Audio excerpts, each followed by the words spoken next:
tonight will be an important night of doing what we, the Tea Party, do. It will be a night of education and information.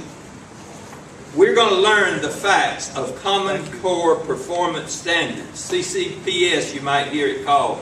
You might hear it called Common Core. But you're going to hear the facts of that from our speakers. You're going to learn some fact-based opinion. We'll be able to decide at the end of this whether or not Common Core Performance Standards are right for us, for our children, for our grandchildren. Common Core Performance Standards is and will change the face of education and the results of our education effort. It is indeed a legacy of education that we're bringing forward with Common Core Performance Standards.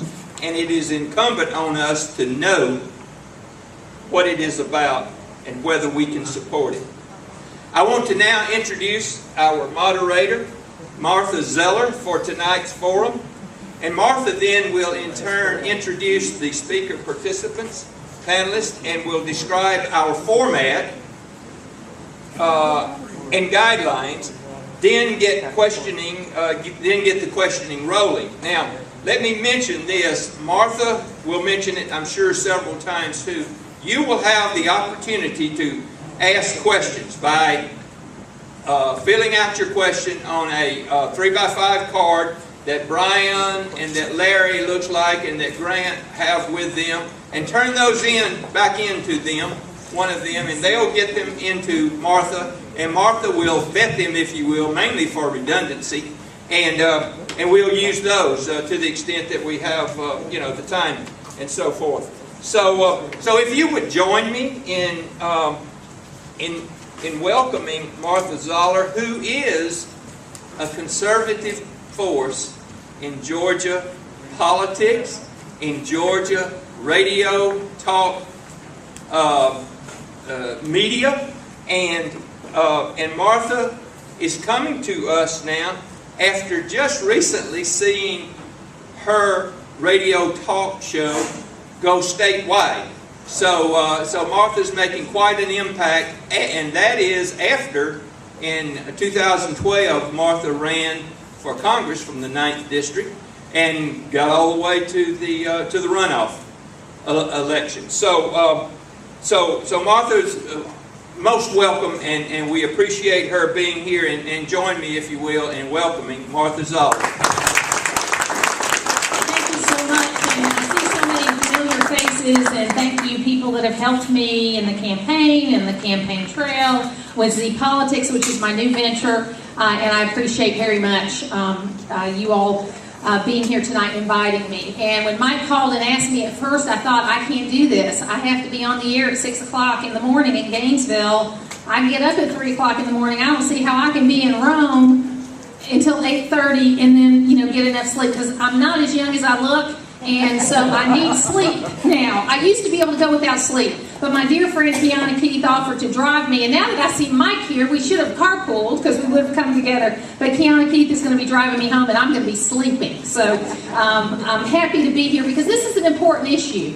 On Z Politics, when we post something about Common Core, it quickly becomes one of the most visited articles. The people want to come in, they want to read about it, they want to know about it, they want to hear all sides. And we have posted all sides of the issue, and we still have people that are hungry to know more. So I was very happy to be here, and I think, Mike, thank you for putting together in the Rome Tea Party. And I'm very happy to be at Tea Party events anytime I'm asked. But you put together a very good panel that is going to be able to tell us all sides of this issue. So let's introduce these folks right now. We've got Jane Robbins in the middle, who's an attorney, a senior fellow at the American Principles Project, Restoring American Principles. Is that right? Okay. She co-authored the primary white paper on Common Core, Controlling Education from the Top. She testified in 6 state legislatures on Common Core, and she lives in Stone Mountain.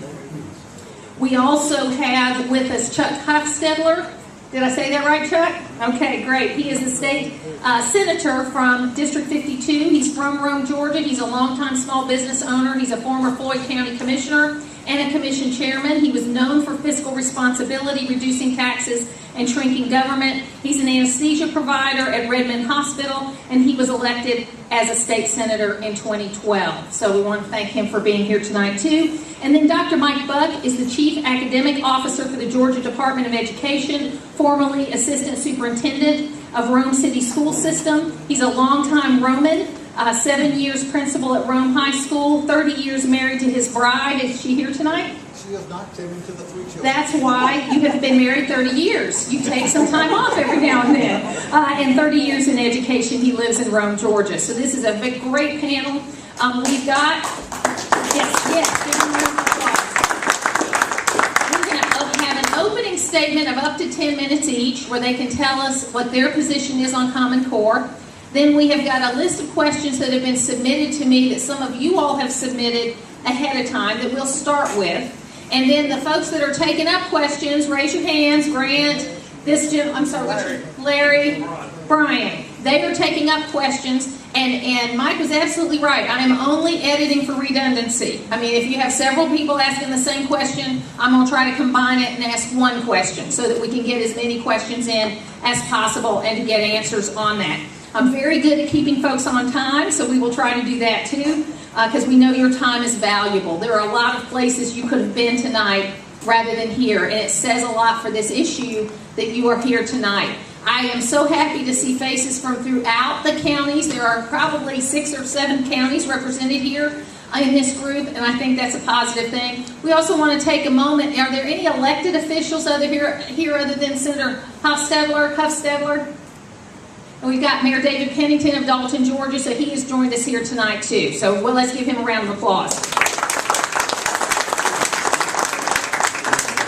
And have any order we want to start in on the opening statements? Why don't we start with Senator Huffstedler with the opening statements? Right. Senator. Thank you, Martha. A couple of minutes to tell you a little bit about myself, though a lot of you know me, and then talk about the issues a little bit too. I am a brand new senator. I did spend 8 years on the Floyd County Commission, got out of politics in 2006 and thought I was done with politics, and circumstances changed. I did work with a great commission that cut taxes 6 times, paid off all the county debt, got our first AA bond rating. We were the first commission to not have to borrow money. They call them TANs, tax anticipation notes, which saved us about $1 million between interest we were paying and interest we were earning.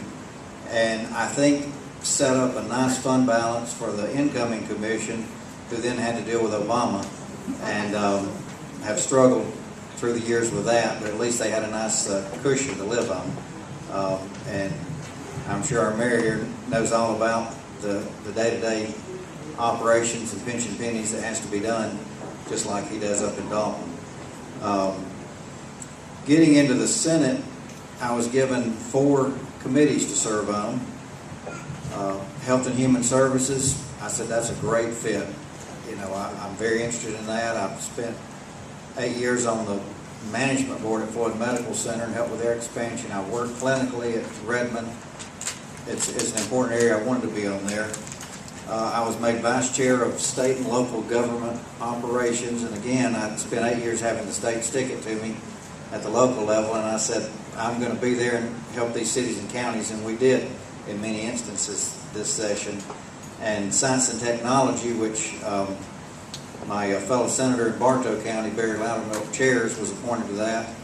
I'm from a science background. I thought that was good. And then they said, your 4th committee is going to be Education and Youth, K through 12. And I said, well, wait a minute. My brother was on the school board here for 13 years. I've never been on a school board. I'll be honest, I felt like that was my weakest area going into the Senate. I've had to work hard. I've had to learn a lot of acronyms that people spill out. These guys love them. But at the same time, education is important to me. And my family is probably a prime example of education choice. My children have been in public schools. They've been in private schools. They've been in religious schools. They at times have been homeschooled. My daughter spent a couple of years with the Cyber Academy here in the state that the University of Virginia is involved in. So we've looked at each child individually. The only one, 2 are in graduate school, the only one left is an incoming 9th grader going into a school, a great public school that Dr. Buck had a lot to do with making it great in the past. It's in the top 15 of the 181 school systems in this state, and I'm very proud to have her going in there as a freshman after 2 years at the middle school there. But I have played catch up on this. The Common Core issue has been an issue for our committee. I'm on there with Senator Ligon, who's probably at one end of the spectrum, Senator Fran Miller, maybe at the other, and that's just the Republican Party. There's others on there too. And Jane's been down to see us, I don't know how many times. More than we want to count. Yeah, a bunch. And so I've learned a lot about this issue. I think it started out as a good initiative, and I think there's some good things about it. The national governors and the state school councils said we want to look at the standards. They started working on it. I think some of the problems that may have come in, and we get into the good and the bad later, but some of the problems I think that did come in was when the federal government started taking it over and started taking money and said, okay, we'll exempt you from Race to the Top if you do this, and all of a sudden it's all about the money and the testing and that kind of stuff. Be honest, I try to study these standards a little bit. I'm more of a math guy. As a matter of fact, when I went back to Emory, I had to take calculus in 2005. Looking around this room, I bet I've taken calculus since anybody in here has. I don't see too many youngsters in here. And so I know a little bit about the math, and they made me take a couple of physics. And so I study that area a little bit more. And I do have some concerns with that. The only academic professor of mathematics that was on the validation committee, and I want to be clear and say he wasn't the only mathematics person involved in it, just the only one on the validation committee, refused to sign off on it. He had some real concerns with it because of he thought there was a little bit more interest in communication skills than in content. Of the 5 areas, content was about 4th. Some other areas that, and it's not a requirement that you move algebra from the 8th grade to the 9th grade, but that's typically what's happened, as in Massachusetts, which had, I think, the highest test scores and the highest standards, are moving from the 8th to the 9th grade. The Japanese do it in the 7th grade. And so there's concern there on my part with these standards because, he's saying now we're going to be 2 years behind some of them. The lack of international benchmarks, according to some people involved with it. Do we know how this is going to turn out? And I think there's a lot of questions to be answered. We're going to get into more of the content. I don't want to bore you with too much detail at this point, but I do look forward to a good discussion. I think we've got James great on this issue. Dr. Buck is tops in education. I think you've got some good people up here, and I'm going to learn from them as well, I believe. Thank you. Great. Jane, we'll go with you next. Jane Robbins. Thank you. Thank you, Mike, and thank you for the opportunity to be here. This is a good program because we haven't had one yet where we've had people from all sides of things, and so we've been looking forward to doing this. I wanted to start out with kind of giving you the big picture on Common Core, because sometimes it's easy to get lost in the details because there are so many details and there are so many layers of this thing, and every week I learn something new and I have to call somebody and say, well, what about this? So let's look at the big picture. In 1992, there's a man named Mark Tucker, and if any of y'all know Mark Tucker, if you've been involved in the education wars for decades, Mark Tucker is a guy who's head of the National something or other Council on Education and the Economy or something like that. And he wrote a letter to Hillary Clinton, and he said, this is what we need to do with our education system. We need to create this massive workforce development, this human resources development model. And we can do it with all these different ways, and we can create this and that, and these different councils and all this. And it was a very long letter, and it became sort of infamous. It was put into the congressional record. And marked that all of that never really happened, although they tried with Goals 2000 and that sort of thing, which was this national standards thing.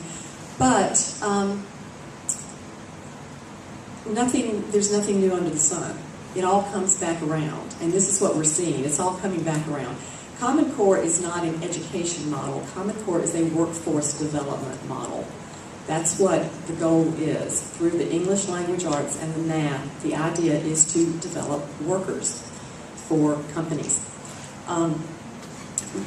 Senator Hofstetler mentioned Massachusetts. About 20 years ago, Massachusetts decided that they were going to redo their standards and their education system, and they had been doing this sort of, schlocky literature stuff like everybody else was doing in the 60s and 70s, and they decided not to do that anymore. That they would go back to a classic education model. They would go heavy on classic literature, heavy on basic math, and see what happens. They saw what happened. What happened was their student scores shot to the top of the NAEP scores of the national test, and they stayed there. Their SAT scores increased for 13 consecutive years. Connecticut went in the opposite direction. They decided to focus on this sort of Mark Tucker kind of skills thing. We're not going to worry so much about content, we're going to worry about skills, the skills that you need for the 21st century workplace. Connecticut scores went down, Massachusetts went up. Common Core goes in the Connecticut direction rather than the Massachusetts direction. There is no evidence that supports much of what they're trying to do, and in fact there's a lot of evidence that supports the opposite of that, that if you're trying to create truly educated citizens rather than just people who are trained for certain jobs, that you want to go in the opposite direction of that. We hear that the Common Core was a state-led initiative. It really wasn't. It was created by a bunch of progressive education reformers in Washington. Some of them worked for the National Governors Association and the Council of Chief State School Officers, which are two trade associations in Washington. They do not have grants of legislative authority to do anything. It's not that all the governors got together and said, we have this big constitutional convention and we're going to come up with something. That's not the way it happened. I'm confident most governors didn't know this was going on. But we hear, Georgia had a seat at the table at this. Okay, maybe we had a seat at the table, but it was one seat among many. And our view is that when you're doing education standards, you ought to own the table. We shouldn't have anybody else there. It should be us making the decision. But anyway, the standards were developed. They were released through the NGA and the CCSSO. They were paid for by the Gates Foundation. The Gates Foundation has paid $173 million to develop and primarily to market the standards. That's what Gates has done. He's just given lots of money to a lot of groups to get them to say the standards are great. He's done it to Fordham Institute. He's done it to the U.S. Chamber of Commerce. He's done it to National PTA. There are all kinds of organizations that are on the Common Core bandwagon, and they're also on the Common Core, on the Gates Foundation money train as well. But even if it were state-led, why should we be giving up our sovereignty to other states? I don't necessarily want California to have a voice in what we're teaching in Georgia.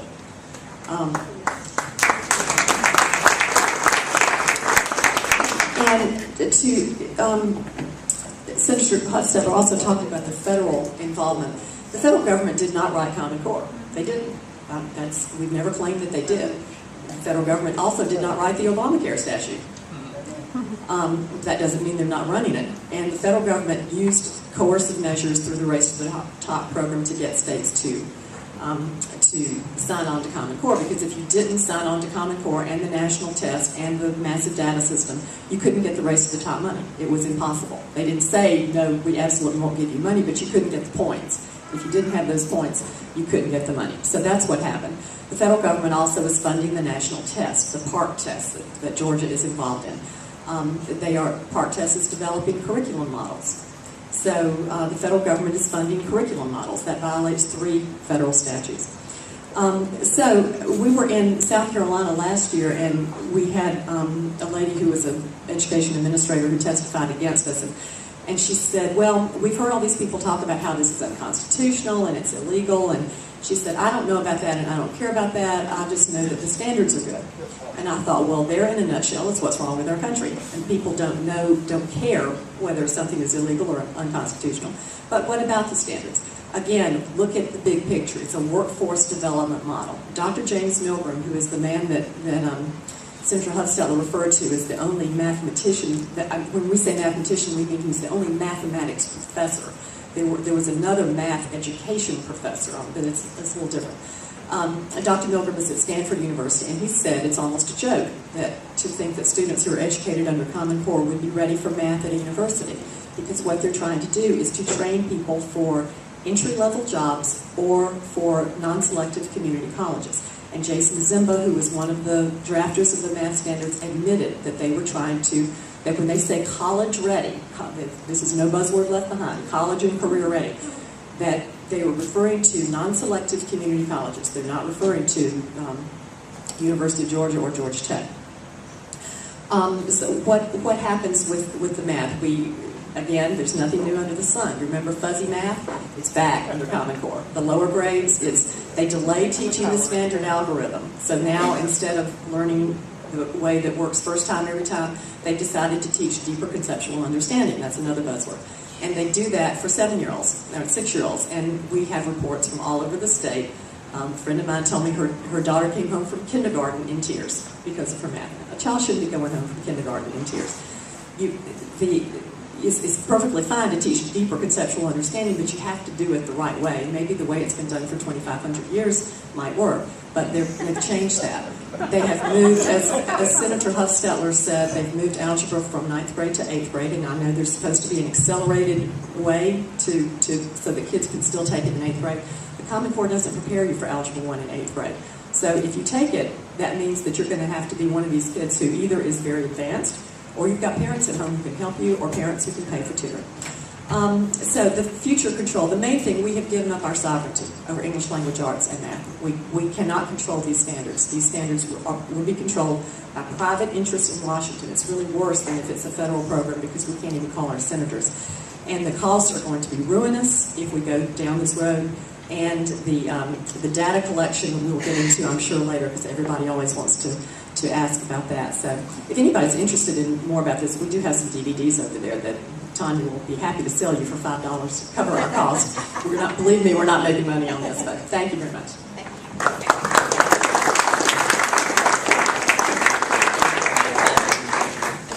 I don't know that I'm going to need this. I was a high school principal. I'm used to trying to calm 1,400 at a time. This is a pretty docile crowd compared to what I had in class change every day. Oh, just wait. I got a thread on the front side. Now listen, did y'all hear about the little boy sitting on his porch? It was a Saturday, and he was sitting on his porch. He was kind of rocked back. It was a southern town, so he could get away with that, sitting on the porch without his parents standing right there over him. He's sitting on the porch, just kind of relaxing. And a dapper gentleman is walking down the street. It was a nice southern town. He's headed downtown, and he stops. And he says to the little boy, he says, "Young man, can you tell me how to get to the post office? I'm new in town." The little boy said, "Yes, sir. Yes, sir. I can tell you how to get to the post office. It's 2 blocks up, take a left, and you'll see the post office on the left." And he said, the gentleman said, "Well, oh, thank you, young man. Listen, I'm the new preacher here in town. And if you'll come to my church tomorrow, I'll teach you how to get to heaven." The little boy thought about it a minute, and he said, "Well, preacher, you don't know how to get to the post office. I don't think I'm coming." Now, I hope tonight, at the end of all this, we're not promising the promised land, that we're just giving you information that you make decisions on. I come at this from multiple perspectives, kind of like Senator Hufstetler here. I have a wife at home, and she's a certified teacher, and used to, if something didn't go to suit her in most of these schools, she would complain to the assistant superintendent, and she would let me know what was going on. Now, if she doesn't like something with Common Core, she tells me about it. I have to sleep with the woman. So believe me, my 2 third graders at West End and my kindergarten, I hear about it, and I heard the algorithm issue. I'll be honest with you. Why can't we just teach them the algorithm? You know, we're going to agree on more than we disagree tonight. But I'm going to give you kind of whys behind the Common Core and try to set some of your fears at rest. And then we'll just talk through the issues a little bit. Why Common Core and what's the big deal with Georgia? Well, first of all, I want to let you know that we didn't really base our standards on the Common Core. The reverse of that is true. The Common Core was based on Georgia standards, the Georgia performance standards. For the most part, we had about a 90% alignment. Now, the whys behind a universal set of standards across this great country. One of the whys is because algebra in Georgia wasn't the same as algebra in Tennessee, or in Minnesota, or in Massachusetts. We didn't have a set of rigorous standards across the country. Some states did, some states didn't. But we wanted to ensure that all boys and girls got a high caliber education. The quality of your education shouldn't be dependent upon your area code, your zip code. It just shouldn't. Everybody has a right to that high quality education. That's number one. We wanted standards that were rigorous, that they were competitive not just with our own country but internationally. And that wasn't always the case. Number two, why would you do this? Portability. As a high school principal, many times people came to us, particularly in our location here, from Alabama across state lines, and would lose a half a year, semester, maybe a year's worth of credit if they didn't line up from one state to another. If the curriculums didn't line up, if the standards didn't line up, it was very difficult. That placed those young people at a distinct disadvantage. So portability is an issue.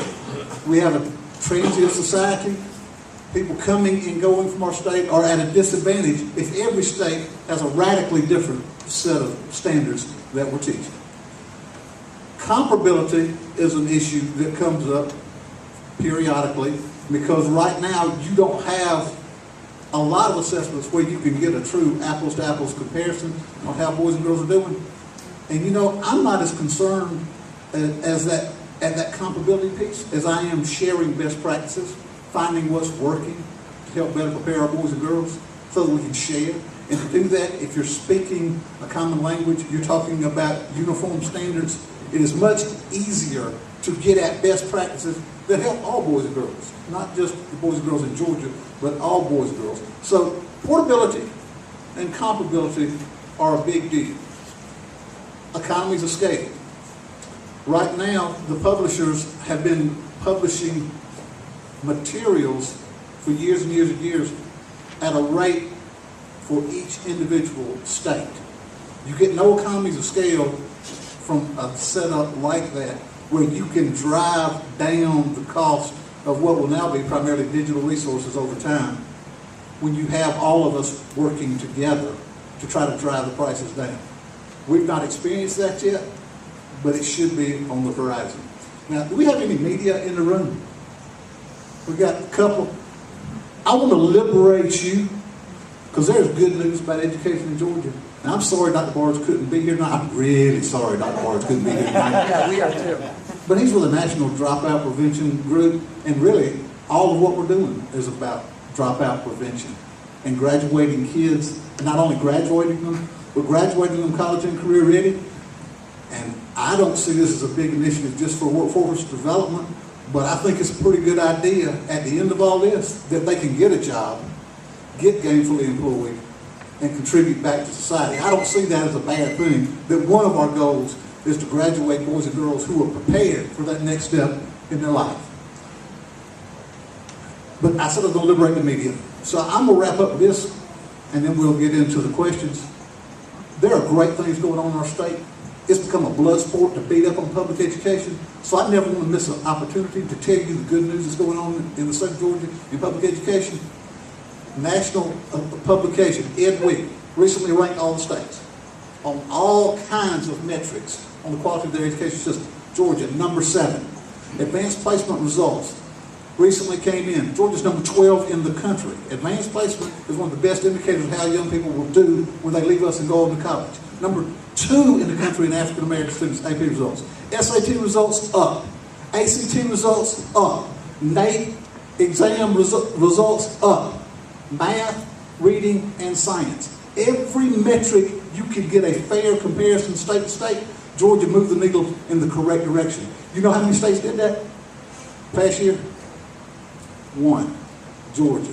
So we are moving the needle. We're not where we need to be. I'm not saying that we are. We've got a lot of room to grow, but we are making great progress, and that's news you probably didn't hear. I did a press avail with 37 reporters in the room. I gave them those stats. We didn't get not one positive article in the newspaper after I delivered that message. So you can rest assured that we're doing everything we can to give a quality education to all of our boys and girls.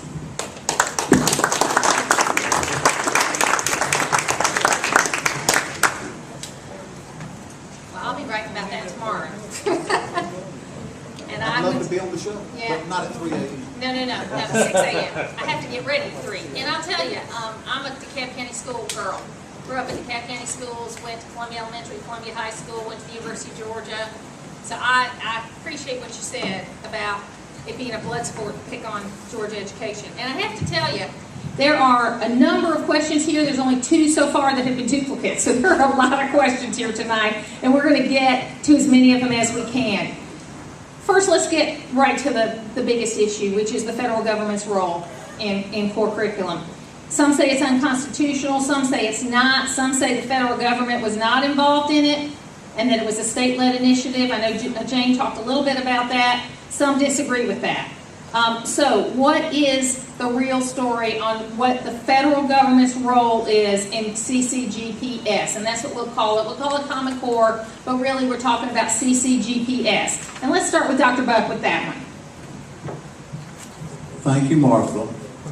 I appreciate that so very much. Now, for us, as I said, our Georgia performance standards were already 90% aligned.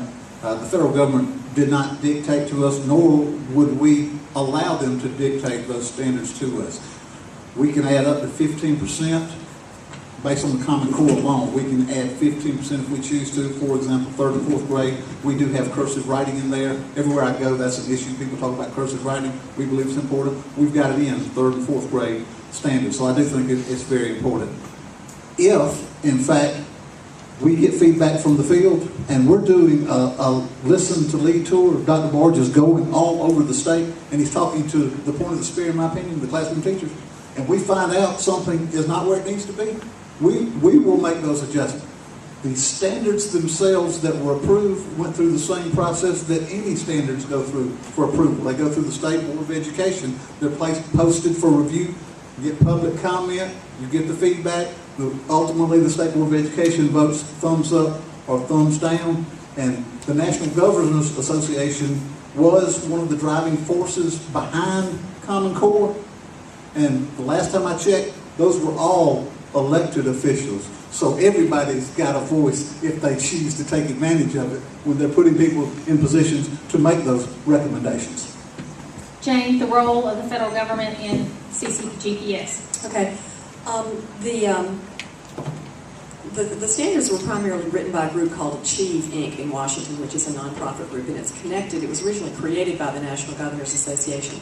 When Achieve came out with these standards, what they had done is they created this report called Benchmarking for Success. And they gave the benchmarking report to the incoming Obama administration and said, this is our gift to you. This is what we think ought to be done. And President Obama and Secretary of Education Arne Duncan thought this was great. And they enthusiastically embraced the standards. And Arne Duncan said he would do whatever he could to get these standards passed and adopted by states. And they did that by tying it to the race to the top. And so since then, they're funding the test, as I said, and so all of that is happening. And we know that what's on the test will dictate what is taught in the classroom. But as far as the alignment, I am not an educator. But we were looking at a PowerPoint presentation that was done by Georgia DOE about alignment and what that means, really.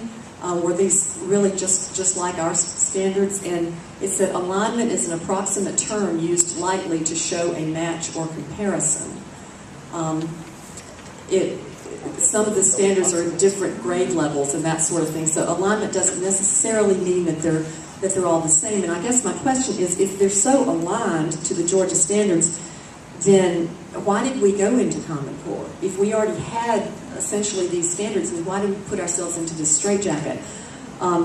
Why would we spend millions of dollars retraining teachers and buying new books and all of this stuff if the standards were so aligned? And why would we expect anything to change? Is it going to make anything better if we're using standards that are sort of essentially what we had before? In fact, what we're hearing from teachers anyway is that they're not aligned. One teacher told us that she told her students the only thing that's the same this year as it was last year is the building we go to. Everything else is completely different. So I'm concerned about the alignment thing. But anyway, under Race to the Top, Georgia got some money under Race to the Top, and we are required, that federal grant, the application, we agreed that we would implement the standards word for word, 100%. And that's also in the PowerPoint here that from Georgia DOE that we have to cover 100% of the Common Core. We can't delete, we can't change. We can add a little bit, 15%, but that will not be on the national test. Do you have anything to add to that, Senator? Not a lot to add, so I'll be brief. But I do think that with the national governors and the school council started, and it's not them that does it, as Jane pointed out, it gets to be staff, but I think the intent was good. I think the train got moving too fast when the federal government decided to get involved and decided to offer incentive money and push things a little bit quicker than they should. And that's why you get places like Massachusetts, who I thought had the best standards in the country, changing standards that now have only 60% of the literary content. When you look at drama and literary poems, that kind of stuff, that they had in the past, and the changing of the mathematics standards. So I think at the point they got involved, they pushed it too fast. The Sandra Stonsky, University of Arkansas, that was on the committee, said that there was no information given to them that gave them any kind of international benchmarking. And that's concerning, because are we going too fast at this? Do we need to get more data on this and slow it down, or is the federal money pushing everybody in that direction, making them go that way? And I think that's what's happened in this case. And I think we've got a list of questions that were submitted initially. We've got your questions, but what I'm going to try to do as we're kind of going back and forth here is that if there's some questions you've submitted that kind of weaves into what the questions that were submitted before, we're going to try to keep it as topically aligned as possible. I'm not perfect, but I will try to do that as much as possible. I know that both Dr. Buck and Ms. Robbins brought up the 9/10 and the alignment and that kind of thing. So the next question, we have a couple of questions regarding that came from the audience. And just to kind of put them together, is it true that 9/10 of Common Core standards are identical to the curriculum we already have here?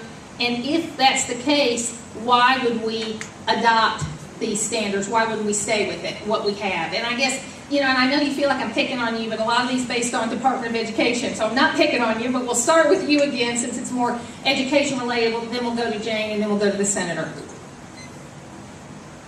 I don't feel picked upon. Good. No, not at all. As I said, about 90% alignment. That does not mean they are exactly the same. It does mean that they are aligned and very similar, and the gist is the same of those standards. And the reasons why you would make that shift when you are 90% aligned to begin with, I'd go back to the comparability issue, the economies of scale, where we're going to try to ultimately save taxpayers dollars by driving the cost of the materials down. If you've got right now 44, 45 states at the table as opposed to one state, you can leverage that to drive the cost of materials down. But I come back to best practices. If you've got a consistent language that you're sharing about standards across state and you get comparability, if we find people that are doing a better job, we can share what they are doing. Likewise, if we are doing something extremely well, we can share that with others. So those are the reasons you would do it, even though we have that 90% alignment. Ms. Robbins? I have the same question, so I won't attempt to answer the question about why you would adopt it, other than that's the way you get Can I forward. maybe just expand a little bit about your alignment comment? Because I think that, and what that meant exactly, because I think that's what y'all are saying, that because I had several people submit this, is if we're already doing it, why do we, if we already are doing it, why would we change it? Well, the only thing that I can say about that, because I do not claim to be an educator or a standards expert or anything, just looking at the PowerPoint presentation, one of them says, what are the non-negotiables? 100% of the Common Core state standards must be delivered in our curriculum. CCSS must be addressed at the grade level where they are assessed. And then they aligned it with something called the Achieve online comparison tool. And it says alignment is an approximate term used likely to show a match or comparison.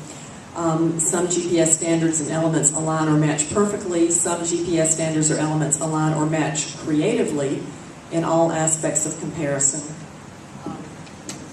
Okay, well, I think that But I wanted to mention something about the cost. I guess that there will be economies of scale, and in fact, the Common Core creators have been quite open, at least they were in the beginning, about one thing they wanted to do was to have one national market. It's a lot easier than to have to hire people to go out and market to individual states, and they said that's what we want to do. It's to be so much more efficient. But, everything is much more efficient if you don't have 50 states, but we do have 50 states. That's what our country is. It's a federalist system, and we do have different states, and states can do their own things, especially in something that's important as education. And the cost, I'm afraid, in fact, I'm almost positive, that the cost of continuing with Common Core, especially on the testing, but in other respects as well, are going to dwarf any savings that we see from the textbook alignment. Senator, any comments on that one? All right. And this also is portability. You mentioned portability. What is the percentage, do we know, of students that move in and out of the school system in the course of the year? Do you know that? I'm so glad you asked. Annually, They asked. annually it's 4.4% based on last year's information. If it's 1%, I don't think we throw 1% of our students at risk. But in the state of Georgia, that number is about 4.4% are coming from other areas outside of the state of Georgia. And that's 1 year. If you assume that it's not the same 4% every year over the course of their entire career, you're talking approximately 48% of our students may have moved from one state to another. That's a lot of movement. And unfortunately, we're celebrating Memorial Day this week. Some of the hardest hit are children of military armed force membership across the state. Those are the ones that are traveling at a higher proportion. We have a lot of military institutions. Those kids are unfairly penalized because their parents are serving our country. I don't think that's true. What about the children that are at a higher standard than what Georgia has? That come here, are they expected to go down in valuation? Are they to lower their standards because the kids... I'm not sure what part of my statement you thought was untrue. The 4.4% is hot off the press. I got that information those earlier are today. students from other states. Right now, 45 states, I believe, are still involved with the Common Core, so they're benefiting from not losing ground if they move from one state to another and get off point. Okay. And Jane, did you have a comment to make? That's portability is really a direct number issue. Yeah, but portability has always been one of the issues that's been addressed. I would say that we have to look at the downside of this. Giving up your state sovereignty and giving up any control over your standards is a huge price to pay to correct a problem that has been there ever since the founding of the country. With the military children, there's something called the Interstate Compact on Educational Opportunities for Military Children that states have been involved in to help ease the transition for military kids. And I know we had a superintendent who testified in favor of Senator Ligon's bill, who said, he's down in Columbus, and he said, the military kids are the best ones I had. They're adaptable. They do this. This is what they do. I'm not denigrating that people do have problems moving across the state lines. I'm just saying that this is a solution to that problem that I don't think is wise. Senator, any comment on the portability issue? I think it can be an issue, but I think that we also don't need to make everyone a cookie cutter, whether it's state to state or even within the state. We've got the College and Career Academy here. We've got people that specialize in robotics and medical science, different things. and I think diversity can be good. And I think people can adapt. We're actually going to be starting within days here with medical students from the Medical College of Georgia. Now I've got to call it Georgia Regents University.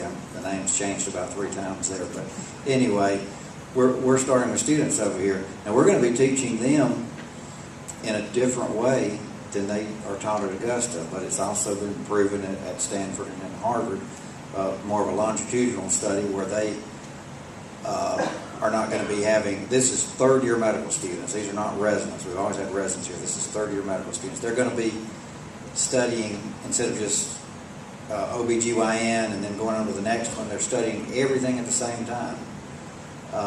And looking at the big picture, I don't want us to all get into one federal top-down, this is how we do it mode, and not have the diversity that spawns, ideas out there that can make us do better things. And so I think that can be a bigger factor than the portability factor in many instances. And we'll start with you, Senator, this time. How does Common Core relate to No Child Left Behind, or is that a done deal? And we'll start, because you're on the committee statewide, and then we'll move down the panel.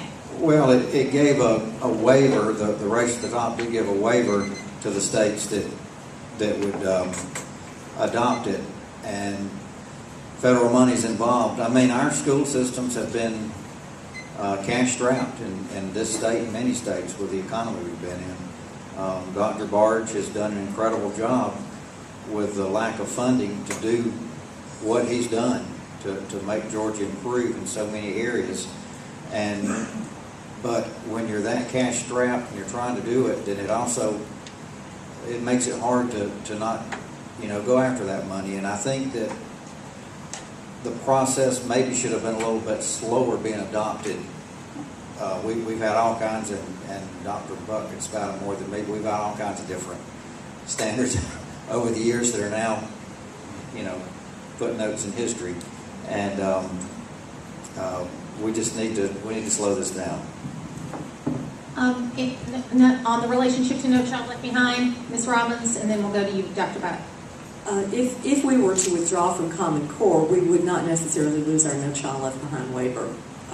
Probably would not. In fact, almost certainly would not if our standards are this much aligned, because under No Child Left Behind, you could apply for the waiver either under option A, which says we've adopted Common Core, or under option B, which says we've adopted standards that our institutions of higher education have approved. Our institutes of higher education would definitely approve our previous standards, so we would still keep our waiver. I'm fairly confident. Dr. Buck. I want to follow up on one statement the Senator made about the race to the top dollars. Dr. Barge didn't go after the race to the top dollars. That was a done deal when he took office. It became our job to be good stewards of the money that was coming our way, to use the money to the best of our ability to make lasting change in how we do business in education. But it was not something that this administration actively pursued. It's something we inherited and chose to do the best we could to make excellent use and put sustainable change in place with those dollars. I just want to add that follow-up to that. What is the cost of implementation of Common Core? And we'll start with Dr. Buck.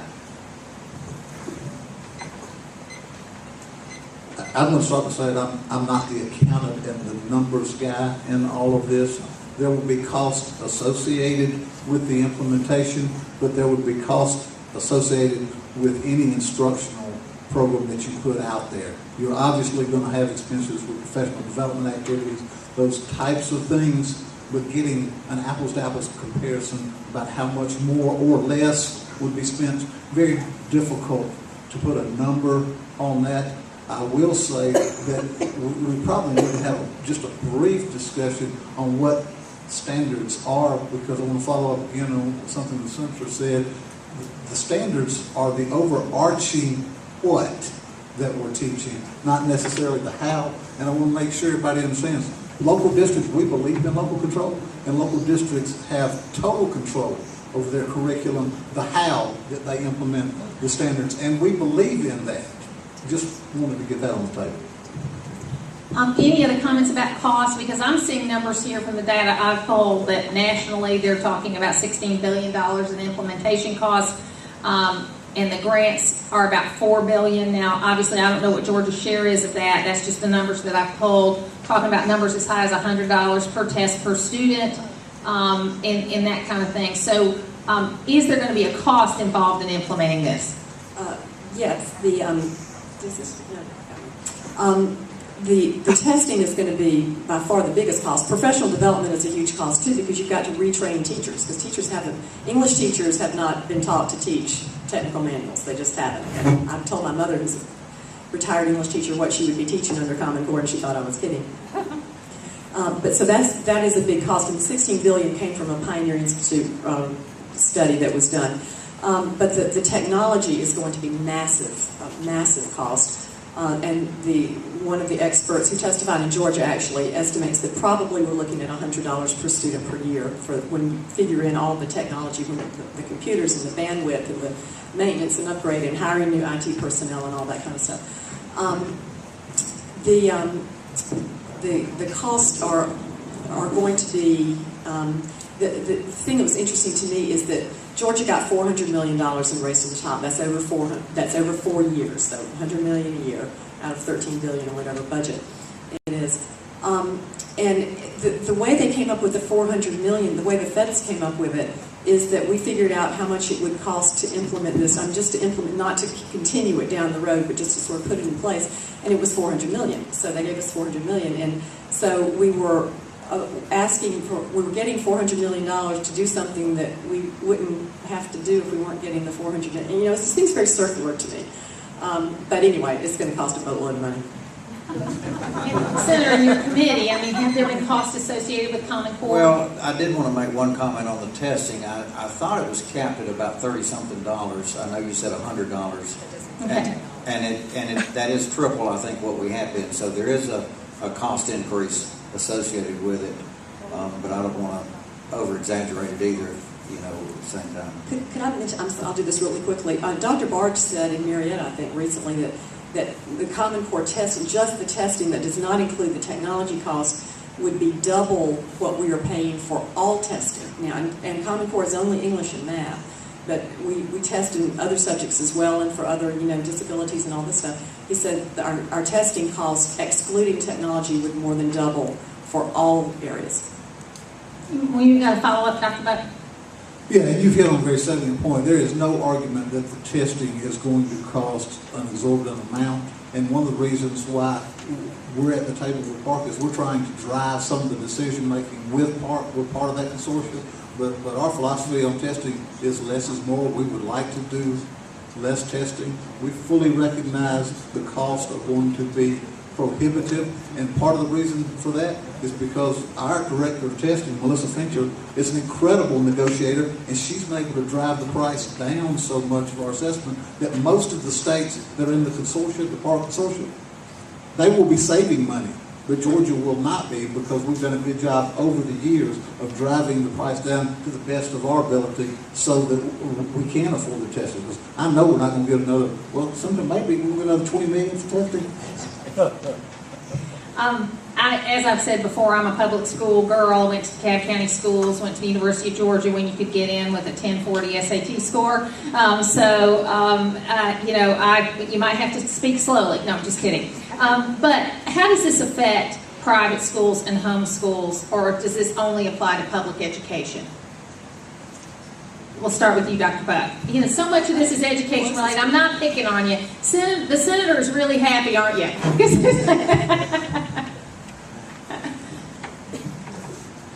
How does it affect private schools and homeschools? Well, homeschools and private schools have broad flexibility now with what they teach and how they teach it.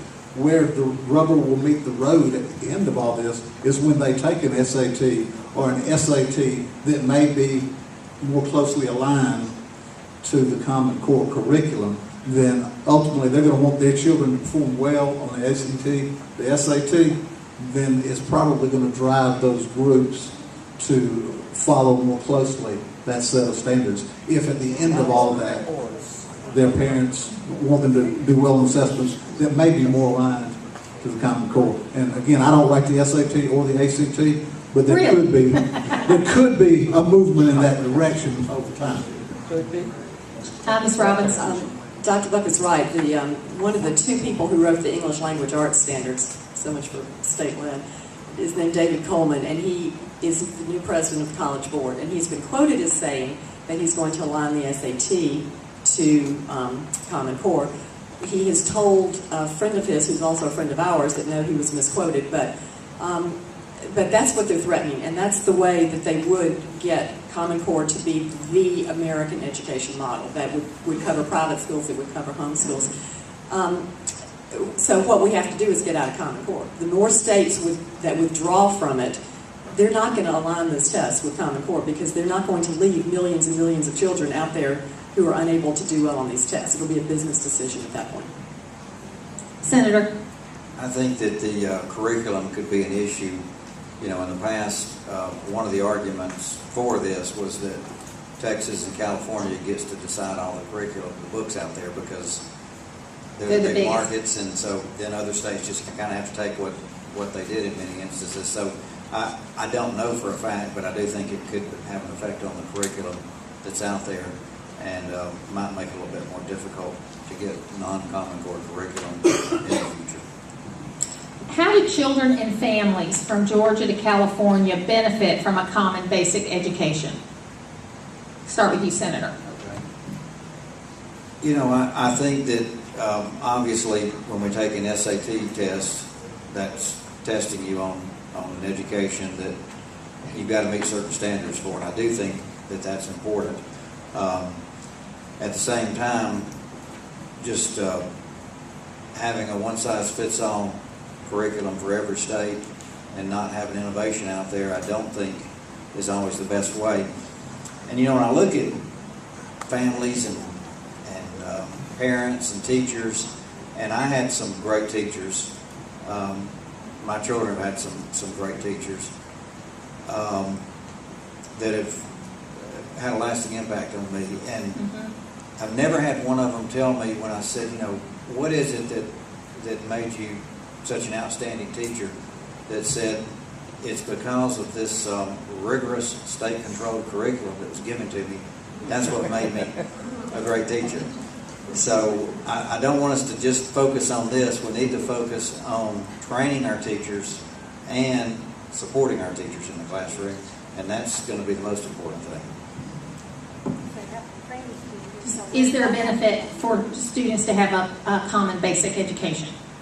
Well, I mean, everybody needs a basic education, but I agree with the Senator that what we need is innovation. The states are the ones that innovate, and if we clamp down on that and everybody's doing exactly the same thing, then everybody's going to do exactly the same thing, and they're going to get exactly the same results. And I wanted to mention something about how that we supposedly have a lot of flexibility within the standards. As choosing curriculum, and the localities include that. Well, you can choose one Common Core aligned textbook versus another Common Core aligned textbook, but you can't choose a classic education textbook because that's not going to align with Common Core. And we've been talking to a lot of teachers, and I saw a letter that a teacher sent home because the claim is made that we don't tell teachers how to teach. That's completely up to them. Well, this teacher sent home a letter that said, I have watched your children respond positively to the new teaching methods we have been trained on. We talked to a middle school math teacher recently who told us that he had been told that he needs to teach the project method. And he said, well, project method doesn't really work for math, and that's not the way I teach. And they said, well, Common Core requires it. You're going to need to do that.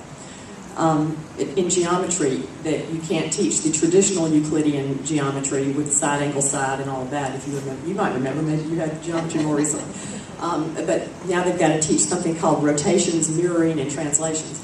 David Coleman was teaching the ELA people English teachers how to teach the Gettysburg Address. And he said specifically, this is the way you need to do it. Words on a page. Don't give context. Don't tell them about a great war. Don't do anything. This is close reading, all just words on a page. And then I'll wrap this one up. There's a school in West Georgia where all the English classes in the same district were told you have to teach exactly the same books in case a kid moves to a different school. And I have a friend who teaches kindergarten in a public school, and she said that they were doing all this Common Core training, and she walked into the classrooms, and they were identical down to the bulletin board. And she said, did the Stepford wives come in and take over the school? But that's what happened. I mean, bureaucrats are driving, you know, they're not going to be flexible. They're going to say, okay, this is what we need to do. It says this is what you will do. Dr. Buck, what's the benefit of having a common basic education? Well, I think we need to reiterate the common standards that we're talking about, establish the floor, not the ceiling. I think we do have to have a baseline that we operate from. And again, we're establishing the floor, not the ceiling. You can certainly add to, and I think the senator is exactly right. The key variable in how young people are going to do is the caliber of the teacher in that classroom day in and day out. And one of our jobs is to make sure that we get the very best in those classrooms and keep them there. And parents. You know? Absolutely. Yes. Martha, Okay, so can I ask a question about the you need to curriculum? put it on I one already of the did. cards. Well, I'll But get it has to to it. do with curriculum. I know, but we need to Let her go from Let the her cards, please. Yes. Okay, we've got several questions here regarding Governor Deal's executive order. Okay, so we're going to split them up into several questions because there are several here. He recently issued an executive order prohibiting the state from collecting certain information on students and families prescribed by CCGPS. He stopped short of calling for the repeal of it. So what is the effect of the executive order? And let's just start with that part because there's several questions related to that. What is the effect of the executive order? And I guess we'll start with you, Senator. Okay. Well, the key point there is Georgia was not doing that anyway, but I think it was more of a, let's make sure everybody understands we're not going to. The Department of Education did rewrite federal law in 2012 over privacy, and they're gathering data that 9 states are involved in. That really, I think it's perhaps a little bit too much personal information on these, anything from religion and Social Security number, things like that. Georgia has not been involved in that at all. I think the governor is stating that we won't get involved in that, and if we need to codify that into law in the next session, we will. That is something we have to be careful about. We have to watch out for, and I think he's addressing that. That's we're not talking about the whole issue of Common Core in that order. We're talking about that one specific thing, and he has addressed that appropriately, I think. The effect of the executive order. Well, the executive order doesn't get us out of Common Core, and it doesn't get us out of PARC. So that all stays in place. I'm sorry, what was the second thing? PARC, the PARC test, the got it. national test. Just didn't hear all Yes. of it. I thought you said TARC, and I'm saying, wait a minute, I thought we were done with that. The executive order does take some good steps towards the data thing, because he does prohibit collecting some data, because the kinds of data that the federal government wants to collect, wants the states to collect, because it's illegal for the federal government to be collecting this. They want the states to collect it and then share it. That includes things like healthcare history, alias. I like that. A school that has alias. Your kids have aliases. It's a tough school. Family information like base salary, kids' career objectives, post-high school information, college and careers. This is all that. Clearly, they're tracking these kids. They're going to be collecting data forever. That's what it looks like. And the senator was talking about the 9 states thing. That's in Bloom, and I know Dr. Buck, I assume, can talk more about that. And we've been reassured about what we're doing with In-Bloom. But In-Bloom is another Gates-funded initiative to help with student data and all this stuff. And the kind of data that they want is this is it. Well, he looks at them as customers, though. No kidding. Well said. Georgia is one of the 9 states, and I think that maybe we're backing off some. I know Louisiana, their state school superintendent did a quick turnaround when people started yelling at him about this, because the idea of In-Bloom ultimately is that you take all the student data and that you create all these personalized education models, and so you have to give it to vendors so that they can create the personalized education. And it's my understanding that Georgia is not giving the data to the vendors, and So, but the bottom line on the executive order is that an executive order can be changed, in 30 seconds. And we get a new governor in who doesn't like the executive order, that's gone. And so it has to be in legislation. Dr. Buck, the effect of the executive order? Yeah, they both hit it on the head. Some did a great job with that. For us, it didn't change our practice because we were already ahead of the curve. We had no intention of sharing that kind of information. We wouldn't share that type of information. It formalized it for the public, so it helped put their fears to rest, but it was never our intent. We never were going to share that type of information to the feds. Here's a different take on it, because I think most of the questions up until now have been a little skeptical, but here's a different take. How can Governor Deal's executive order to prevent the federal government from imposing education standards and other interference be valid when this is the basis for Common Core standards to begin with? It will cost the state federal funding. And they're equating it to the refusal on the CDC teen sex survey that happened that cost $1.8 million in federal funds. So is that a consideration? And are there federal funds tied to implementing Common Core GPS? And I guess we'll start with Jane this time. Okay. We've been asked that question many times because everybody's concerned about having to pay back the Race to the Top money. And so we looked at it, and the answer is we don't know. But the continual answer is we don't think so. We don't think we're going to have to pay back any of the money. We looked at the documents that control the Race to the Top grant. There's nothing in there about having to pay it back. Also, adopting Common Core and the PARCC test is only a small part of the Race to the Top commitments. And so even if we had to pay anything back, it would only be a small fraction. And they haven't even given us the whole $400 million, so it would be less than that. But the reason that I don't think that we would have to pay it back is political. Because Arne Duncan has spent the last 2 years calling us conspiracy theorists and black helicopter crazies for suggesting that this is a federally controlled program. And if he now penalizes us hundreds of millions of dollars when we decide to exercise our independence, then he's proving what we've been saying for the last 2 years. And that will really hurt him in the states that did not take Race to the Top money but still are doing Common Core and are wanting to get out of it because they've got nothing to lose. And they'll say, oh, whoa, this is a federal thing, and they'll get out. So I don't think that he'll do it. I'm not, I did tell one legislator that even if we had to pay back $400 million, it would be cheaper than continuing with Common Core. And he said, yeah, but by the time we have to, long-term costs, we may be out of office by then, so maybe that's not your best argument. How about money? We'll talk to the Senator. What's the effect on money? I'm just going to say that I don't think the effect on money is significant enough to base our decisions solely on that. I think we've got ways around it. I think Jane's right. There's some ways. I'm not going to say it's not going to cost us money because it very well could, but I think there's costs associated with this that we're paying right now that we wouldn't have to pay as well. So we don't need to base it just on that. We need to base it on what's right for our children. Dr. Buck? Yeah, I think we always need to bring it back to what's best for the children, and if the price tag was $400 million and we believed that it was the wrong thing for our boys and girls, then I'm sure that Dr. Bars would be in favor of us giving it back if it was the wrong thing for our boys and girls. I don't know if the federal government would attempt, whether they could or would take the money back. I can say that I'm not aware of any state where they have chosen to attempt to take the money back. We've got a couple of questions, especially on the social studies curriculum, and it says, and I'll just read both of them, I think they're worthwhile. How on earth could our state school board possibly approve a social studies curriculum that teaches our country is a democracy and not a constitutional republic? And on the same line, why does the 10 to 12 pages of the Georgia Standards for American Government Civics 9 to 12 teach that we are a democracy and not a mention of being a republic?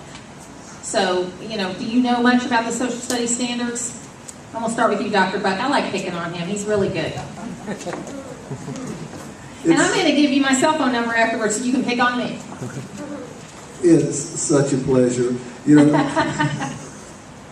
When you're talking about standards K-12 for any content area, you're going to obviously be able to find standards that you don't like. There are no perfect sets of standards. I would have to say that I think that at some point our social studies curriculum does need to be reviewed and reworked. You can only fight protect so many flanks at a time, so to speak.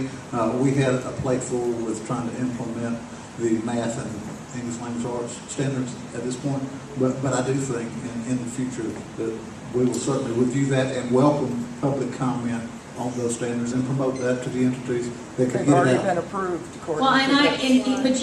Right, I understand that you're talking about something that's in place. I'm talking about moving forward from those standards. And I want to hear comments about the social studies standards, but this is one of my little pet things, because if you read, and I hope this is on the reading list, Democracy in America, de Tocqueville's Democracy in America, where he talks about, even though he does call it democracy in America, he talks about how the average 7-year-old child in America understands what America is and what our history is. And this was back in the early 1800s. And that's not the case today. And I think we have done a huge disservice to our country by not teaching social studies in our great history.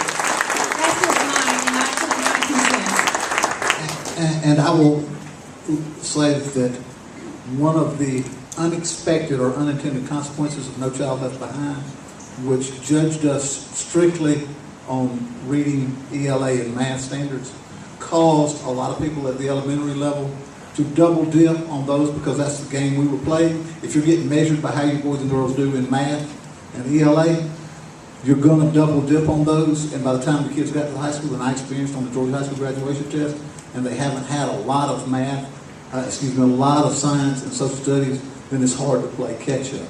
And that was one of those unintended consequences. I think what we've done with our new accountability system, the CCRPI, is we look at all of the content areas. So you'll begin to see that impacting practice over time. Thank you. On the social studies, sorry, I'm trying to Just to clarify, and y'all probably already know this, the Common Core itself does not include social studies standards. It's only English language arts and math, but yet, yes. The CCSSO is working on social studies standards, and we will see how that goes. And so that's not what we've agreed to adopt. However, the federal government will do the same thing with that and with the next generation science standards that they did with this. That say, you don't have to take the standards, completely up to you. However, we do have this $400 million here. If you'd like to have that, then you'll need to adopt these standards, and then you'll have the AJC running editorial saying, well, these senators like Senator Hostetler, they hate children. They're turning down $400 million. And so this is the way it works. This is the power of the federal purse. And by the way, the English standards also do include something called literacy in history and social studies and science and technical subjects. And so it's through all this informational text stuff that you've got to do in English class now that content from those areas will come into the English class. And Dr. Mary Graybar at Emory has done really good work on looking at a lot of the curricula that have been churned out by the huge education publishers to come in through these literacy standards. And you might find it enlightening. So Google Dr. Mary Graybar. Nothing to say. Well, my sister Pam is retiring from South Carolina schools, where she's taught 42 years social studies. She's retiring this week. She's taught 8th grade, God bless her, for 42 years. She started out teaching gifted kids through historical literature. She used historical literature to teach gifted children, and this was back in 68 or 69, 70. But she was able to create the whole curriculum herself and develop it and teach it. And she's been around 42 years, and now she's teaching people's kids and grandkids. So, whenever I talk about this subject, I think about her because she has been so committed to teaching through her whole life. And, it's an important profession. It really is. And it is a profession. It's a calling. The National Governors Association approved the standards before they were even written. I'm concerned that the governors would not consult the people of their states before they approve something like this. Is that constitutional? And did they approve it before they were written?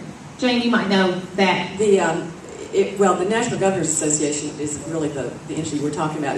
The state, Governor Perdue and State School Superintendent Kathy Cox signed on to the standards before they were written, before they were released. This was in January of 2010. The draft standards were released in March of 2010. The final standards were released in June of 2010, and then the state school board was given until August 1 to sign off. And there is absolutely no way that you can look at standards between June 1 and August 1 and compare and consider all the differences in the standards and all the ramifications of doing this and let the people know and post it and all that stuff, which wasn't done, and come to a measured, well-considered decision. And by the way, the state school board signed off on it on July the 8th, which was about 5 weeks after the standards were released. So, but we got raised to the top money. Dr. Buck, would you like to address that? I mean, is that timeline correct?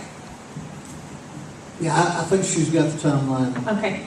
correct, so I don't really have anything to add on that, other than it did go through the process where the public comment process for board approval. Okay.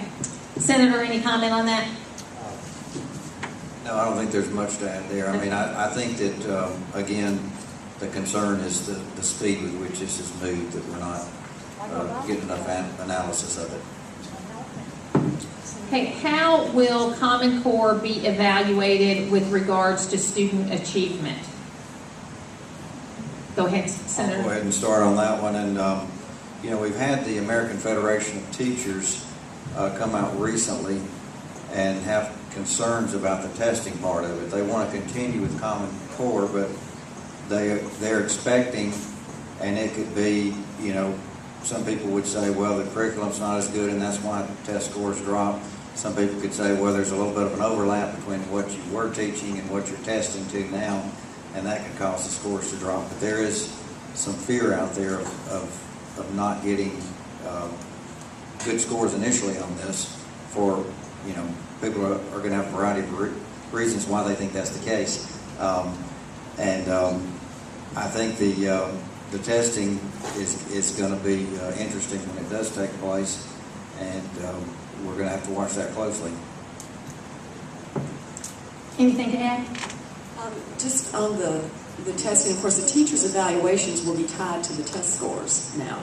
Under both Race at the Top and the No Child Left Behind waiver, that's what we were required to do. And so they had to redo all, and there's legislation this year to do that, to comply with all these federal mandates. So teachers, these are very high stakes tests for teachers. And test scores are probably going to drop, and what the Common Core people say is, oh, they're going to drop because the tests are so much harder, this is more rigorous. It's not necessarily true. The test scores can drop because tests are weird. It's Or they could be having parties and changing answers. Who knows? That would never happen. Like the example I gave from Indiana, which started their whole anti-Common Core movement there, which has now been successful, is the kid who brought home the math test and was asked, Bridge A is 430 feet long, Bridge B is 410 feet long, which bridge is longer? How do you know? And of course you have to write how you know, you can't just work from it. So the little girl wrote down, Bridge A is longer, I know, because 430 is greater than 410. Well, that was wrong.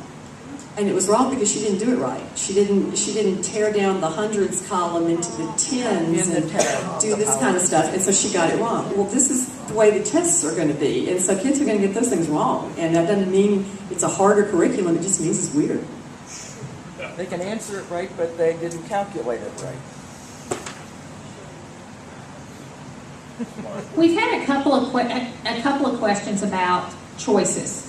And of course, we just had the vote this past year about charter schools and providing more choices.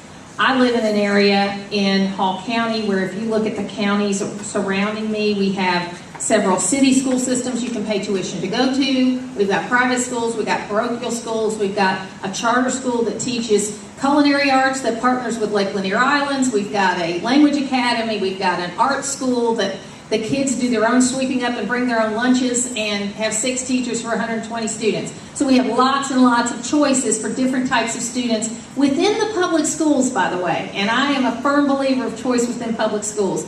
Will Common Core get us back to a one-size-fits-all philosophy, or will it allow this kind of percolating of different choices for different students? And we'll start with you, Dr. Buck, on that. I certainly hope we maintain having lots of choices, because I think that's the parents' right. They ought to be able to make those decisions. Our job at State Department of Education is try to do our very best to make sure they have lots of good choices to choose from, and that we ensure that we've got high caliber public schools across the state. But we are all for choice. Parents ought to have that right. So it won't affect, Common Core will not affect those choices? It's hard to predict what kind of impact long-term something like that might have. Short-term, I don't see the what being taught as drastically impacting school choice one way or the other. Ms. Well, Robbins? Charter school students will have to take the PARCC test. So the charter schools will have to teach the Common Core methods if they want the kids to do well on the test. So as Dr. Jay Green was here from University of Arkansas last year, I think he's coming back this summer from the Georgia Public Policy Foundation, and he's a big school choice advocate and has done a lot of work on that. And we asked him about Common Core, and he said, yeah, Common Core could obliterate school choice, because he said, what good is it to have 10 restaurants to choose from if they all have to be Italian? So, It's something we're going to have to watch, obviously. We're going to have to keep our eye on it and make sure we do have choices out there. And people in this area, you know, in my district, Floyd County, a little bit of Chattooga, Bartow County, Gordon County, we've got some really good schools up here. People don't realize how good they are compared to some areas. And we've got a city and a county system here in Floyd County alone that beats the SAT state and national average. We've got great private schools in Darlington and Unity, and up to the 8th grade, St. Mary's and Berry. There's a lot of choices here, as well as some that I told you my daughter took on the Cyber Academy. Now you go down to Clayton County, Mike Glanton down there, who I went to East Rome, he went to West Rome. We were on different wrestling teams to each other. He's down there in Clayton County, and I can tell you they don't have those choices down there. And we've got to expand choices in those areas. People up here don't see it, so we've got to protect charter schools to do that. And we've got to make sure that they're able to have some flexibility in what they teach so that we don't do the one-size-fits-all. Now, I think you mentioned this earlier, Dr. Buck, but they are going to be teaching cursive, right, in the curriculum? That's back in the curriculum? Yeah, we've got it 3rd and 4th grade. 3rd and 4th grade. That was one question that came in, but I thought you had mentioned that earlier. Did you get to answer? You got to answer the choice question. I just want to be sure. Let's see. This question is for you, Dr. Buck. Many Common Core supporters say these are just standards. I've researched this, and that the federal government is funding the development of curriculum models. Would we lose complete freedom at that point? What would you say to that? Do we lose freedom, or who's developing the curriculum? We certainly don't want to lose any control over the curriculum aspect. That is certainly the local district's prerogative. I don't see that happening, and I'm certainly not a proponent of that driving our decisions at the state level. So either one of you want to comment on that? well, the federal government is funding the test, and the testing consortia are developing curriculum models, so we're going to see it. Do you have a comment you want to make on that? We're going to have to watch on that because, you know, Common Core is recycling a decades-old top-down approach to education that does concern me. I do want to have good standards, but, you know, I remember back in 1992, a letter that was sent to Hillary Clinton by Mark Tucker, and I believe I've got what he actually said one time. His letter laid out a plan to remold the entire American system into a centralized one run by a system of labor market boards at the local, state, and federal levels where curriculum and job matching will be handled by government functionaries. Now, we know how the government does on things. We don't want that to happen. And I think with what's going on in the states, we're going to watch out for that. At the same time, I don't want, you know, to paint education as all one big federal government entity, because let's not forget, in this state, Dr. Barge has had incredible results. He's looking at this stuff. He's making the decisions to be cautious on this and watching out for us. You know, I certainly, as a senator, don't need to micromanage his operation with the results he's having right now. Yeah, and on those results, Dr. Buck, you gave, gosh, an impressive list, and I'm going to get with you and get that whole thing afterwards of results. How much of these results were done under Common Core, and would shifting to Common Core make these better or worse? I'd say that's to be determined, and this past year was the first year of full implementation of Common Core in the math and the ELA, so it's a little early to tell exactly how that will go. Our graduation rate did bump up slightly, a little over 2% this past year. Our SAT numbers did move up. We jumped 4 places. Again, not where we want to be, but we did jump 4 places, so we're proud of that, and we're moving in the right direction. But long term, just how much impact it will have, very difficult to say. I believe having those uniform, rigorous standards and sharing best practices will ultimately move the needle in the correct direction even further than it has to this point. Okay. Any comments? Anybody? I just thought that was a direct question. Bill Gates has come up a couple of times in this discussion, and his foundation. And in fairness, he wrote a book in 1995 called The Road Less Traveled. If anybody hasn't read the book, you ought to read the book. It's a great book. But he says in that book about how when, 10 years from then, he was going to set aside $10 million for himself and each member of his family, and he was going to give away the rest. And basically, he has done that. And he has chosen several things to get involved in. Healthcare, libraries. We've had T1 connections in our libraries in Georgia for years because of the Gates Foundation. He spent a lot of money on education, healthcare, that kind of thing. What about the material that Georgia is using? Where and who monitors this? And the questioner says Bill Gates has bought a lot of publishing companies and is concerned about that and whether there's a conflict there. So what do you know about that? Anybody know about that?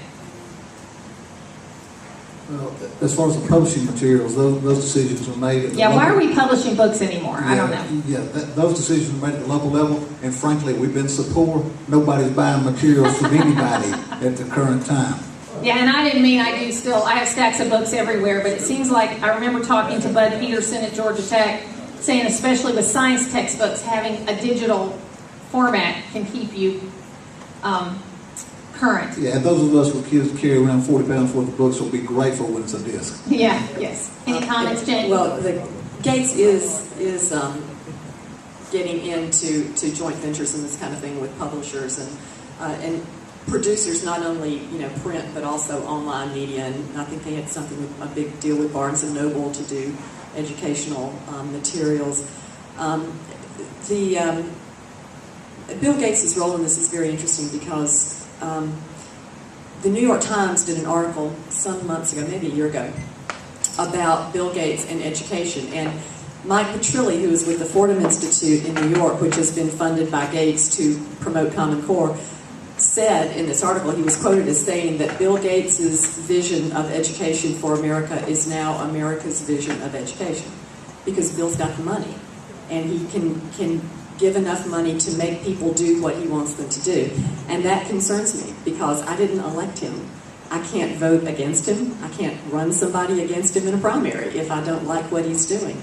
But his Common Core has been described as the Gates view of the world, the Gates view of education, because think of how he made his money. He made his money by creating an operating system that is used by everybody on the planet.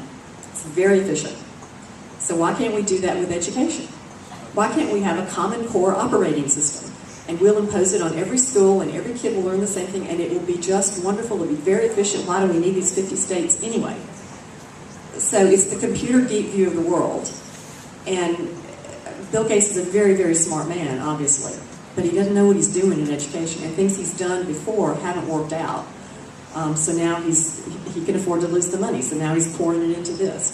So it's just something that I think, to me, this is more disturbing than if it were a federal program, just strictly a federal program. Because if it's federal, we can call our senators, we can call our House members or whoever and get them to do something about it.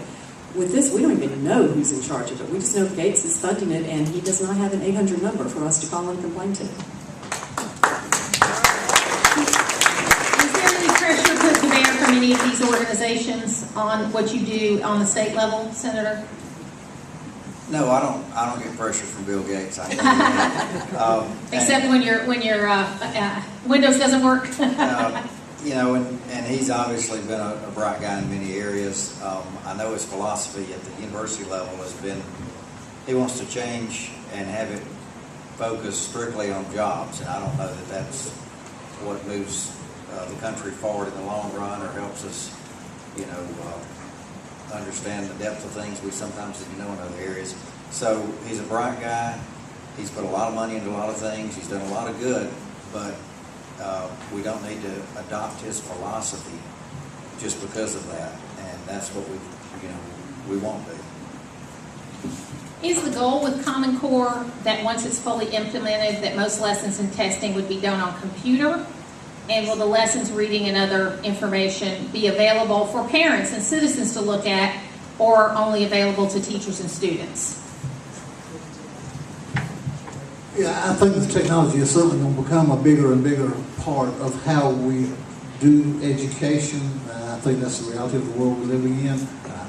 Personally, I don't like the templates. I like to hold the book in my hand. I'm not a Kindle operator. I still like to touch it. But there's no question that there's going to be more and more emphasis on the use of technology for instruction. I don't think it'll ever take place face-to-face, quality instructor in front of them, because there are so many teachable moments that a computer can't respond to, frankly. But I do see that it will become more and more of an issue in our school systems. Oh, well, the parents get a chance. Yeah, and can the parents see the curriculum ahead of time? Yeah, absolutely. We're trying to make sure that we've got a parent portal available with our longitudinal data system, which we're working on well before Race to the Top funds, so that parents can see what's coming. They can access, ideally they see where their child may be having difficulty. They can plug in, they can hit that. It'll take them to a link to help their kids if they're having trouble with numbers and operations. Yeah. It'll give them resources to help them help their kids.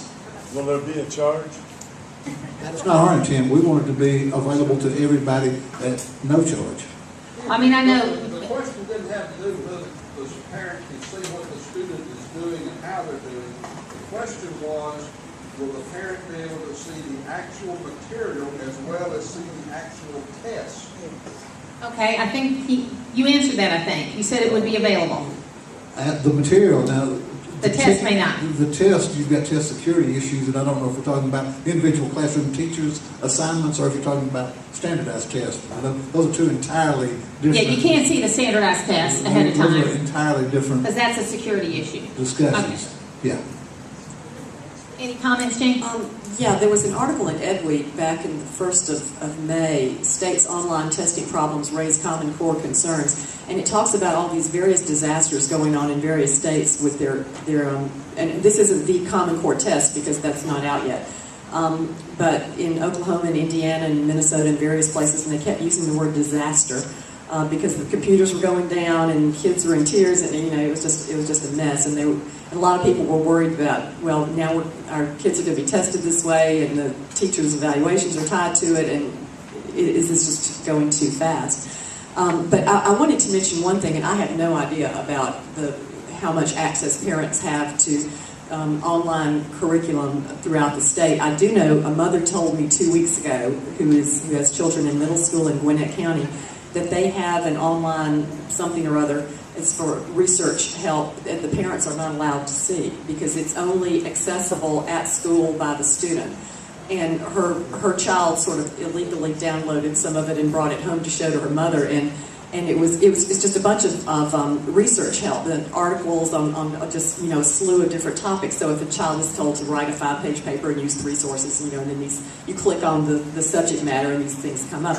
And the first things that come up are all sort of left-wing things and things that are opposed to tea parties and opposed to capitalism and all this stuff. And they do have a right slant material as well, but that didn't come up first. So, what's your kid going to do? Okay, 3 sources, all right, first, second, third. And so this is what they see, but the parents don't have access. Now, maybe that's going to change at some point. Maybe they just don't have the parent portal done yet. But that's what's happening in Gwinnett County. I think Senator. the technology is good and bad.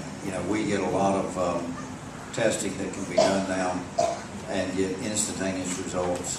And I like being on the computer doing it. My children are much better than me at it. Not everything is a multiple choice question. I guess an example of that would be I'm in the operating room every day. I haven't gotten a multiple choice question yet on what to do in there. So that can't be the only means of testing. but it can be helpful. And I'll tell you, as a child that was in the middle school here, I get more information than I ever have. I used to have to, maybe go try to catch a hairy teacher who's busy and full shreds of information. There's an incredible amount of material online for me right now that lets me keep up with her progress, with her curriculum, what's expected of her, and I found that to be one of the pluses in the system. This question I think is a very interesting one, a different take. I lived in a country where high school seniors were given exit tests, which the government used to determine the appropriate job for the student. And I would add, my cousins in Germany, my own story is that, and we're told whether they could go to college or not. The government determined which jobs were necessary to be filled and determined what major a student was allowed to study. Do you see Common Core laying this kind of groundwork? And we'll start with the Senator. I really don't see that. I mean, I know that people have concerns with that, but I don't see that anywhere in the near future anyway. Ms. Robbins? I don't see it in the near future, but I think that's ultimately, this is a much more European model of tracking kids early and deciding determining what their gifts are, what their I can't remember what the word I'm looking for is now, but what they're good at, what their talents are, and I know that there are some schools in Cobb County that are being told that you've got to get the kids on track, when they're in elementary school and middle school, and their school grades may be diminished if kids change their mind about things. That they're judged on how well they do. They say, well, our guidance counselors are just going to have to be good at getting the kids on the right path. And this concerns me greatly. I mean, a 10-year-old on a right path. How many people are seniors in college who have no idea what they wanted to do? It's that sort of mentality is not one with second chances, and it's not one for late bloomers. And I see Common Core as being part of that. I mean, it's not driving that right away, but I think that's part of where we're going. Dr. Buck? I agree with Senator. I don't see us in anywhere in the near future driving towards a purely European model where you're going to have those kind of decisions locked in at that point in time.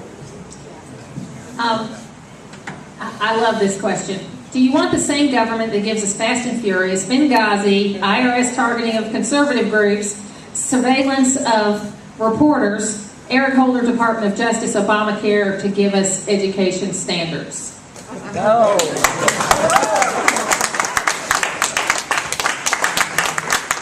I think you would say they're not giving the education standards. Short answer, no, I would not. Long answer is no. I don't think they're directing us in that way, and I don't think we would tolerate it if they were. Any comment on that? No, I obviously don't want to see that. I think we do have to ask ourselves, though, why do they want this badly? Why is it so important to President Obama and to Secretary of Education Arne Duncan that we do this? We will be in Atlanta tomorrow, I understand. Which one? Arne Duncan. Oh, is that right? That's what I hear. I don't know where. I just heard he's going to be here. Okay. We all want to go down and say hello. But If I find out, I'll send it to Jane. but it's concerning to me that with the worldview that those people have, that this is the most important thing to them in education, that we've got to get these Common Core standards in. And people when they start to withdraw, Arne Duncan just goes crazy. And he starts slandering states. He's done it to South Carolina. He's done it to Texas. He flips out when people start to exercise their independence. And that concerns me. That even if I didn't know anything about the issue, I would say, okay, the fact that they are just, it's vitally important to them makes me think twice.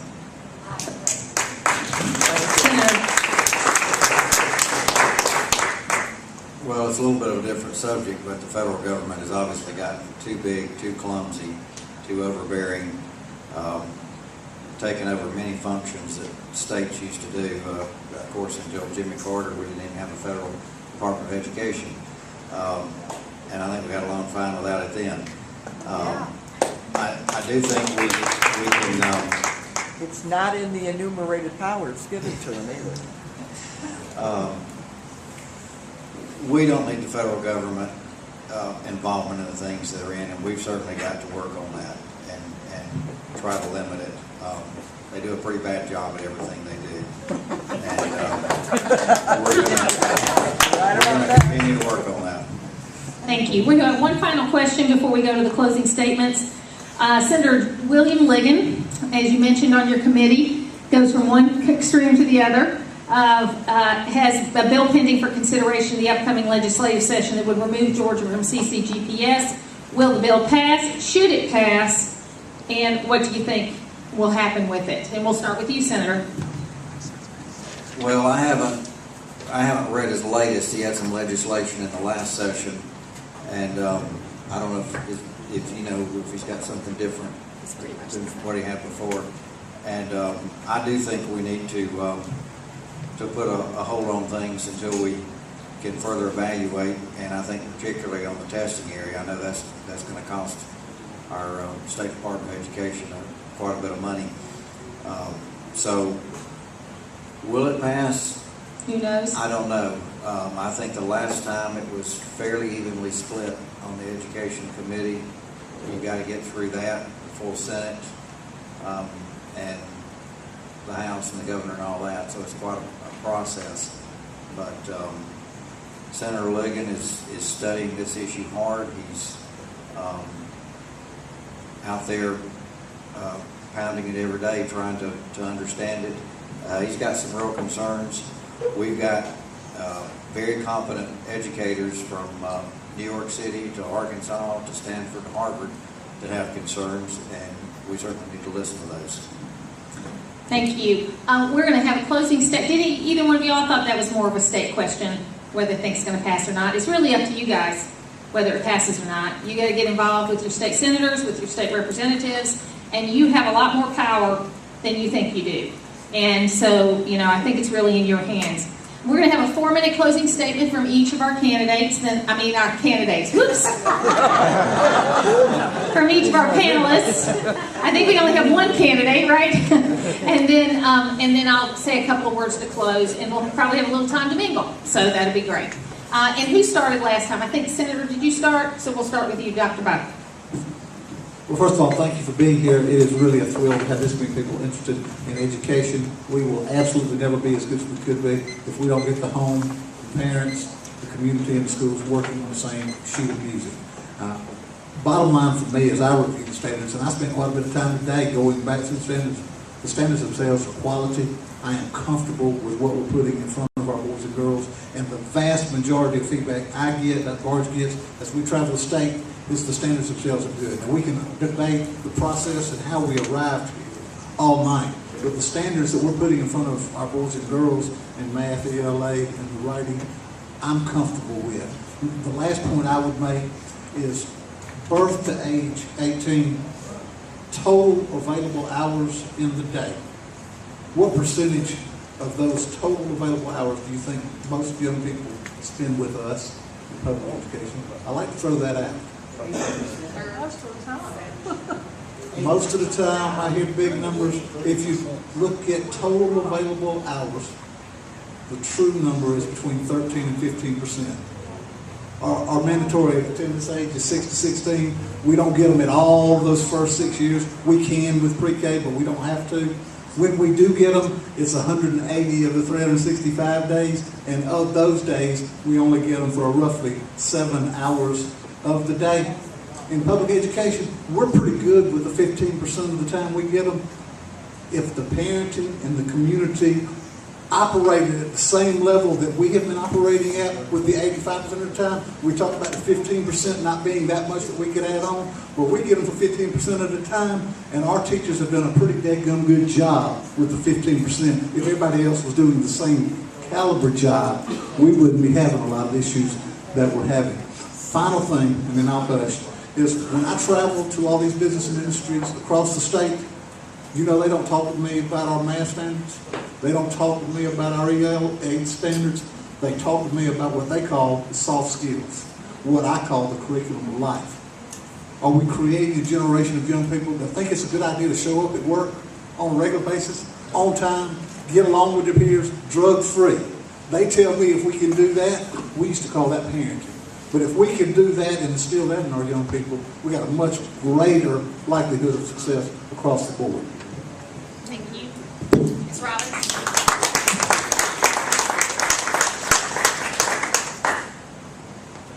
This is a grand experiment. Common Core standards have never been tested. They've never been piloted. They're not internationally benchmarked. They were promised to us that they would be, but they're not. We've tried these things before. We've tried the national standards and curriculum in the early 90s. We've tried this just to teach skills instead of knowledge. We tried that in Connecticut. That didn't work.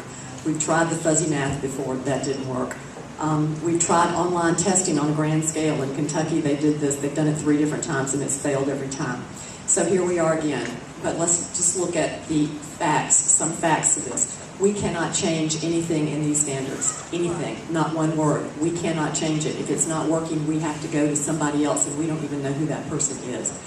Common Core will lead to more centralization and standardization, and I think that an excellent argument can be made that our education was pretty good in this country until the federal government started getting involved. And I think that the argument that problems created by centralization can be solved by more centralization is not a good argument.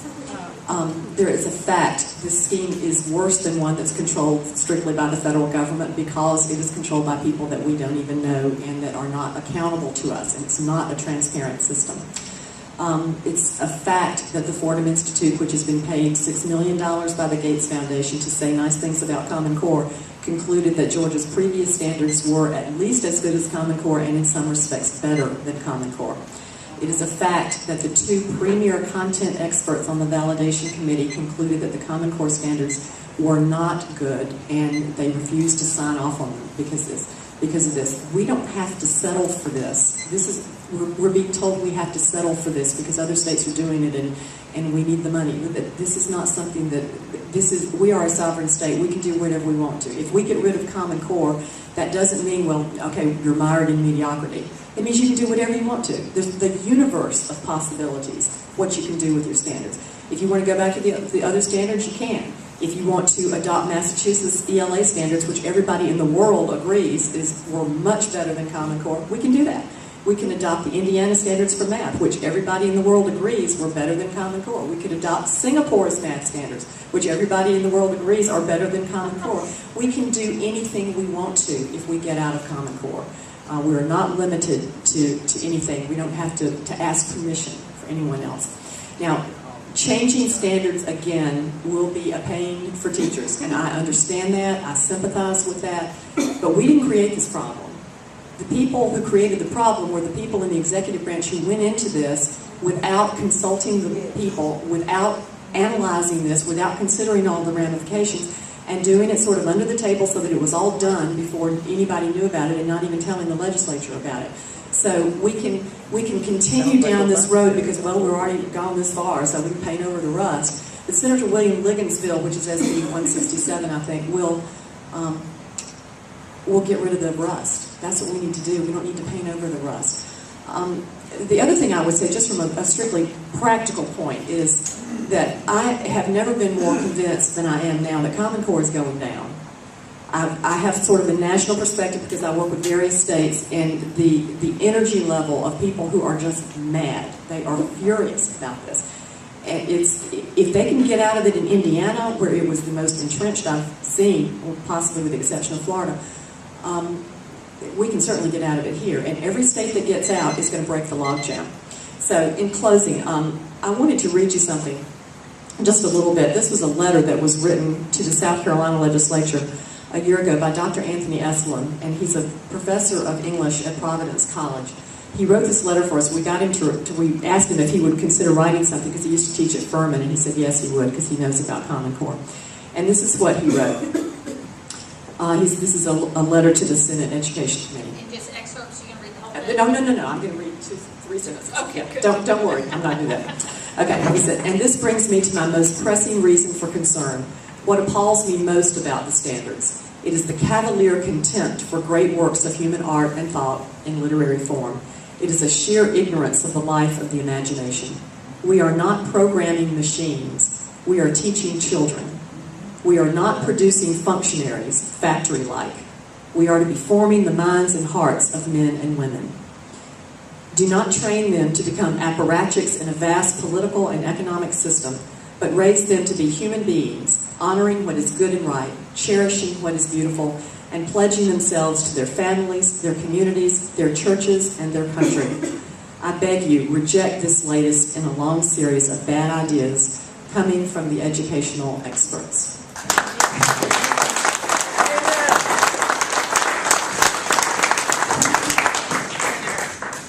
You know, on my health committee, we had a bill came up from the senator from Alpharetta.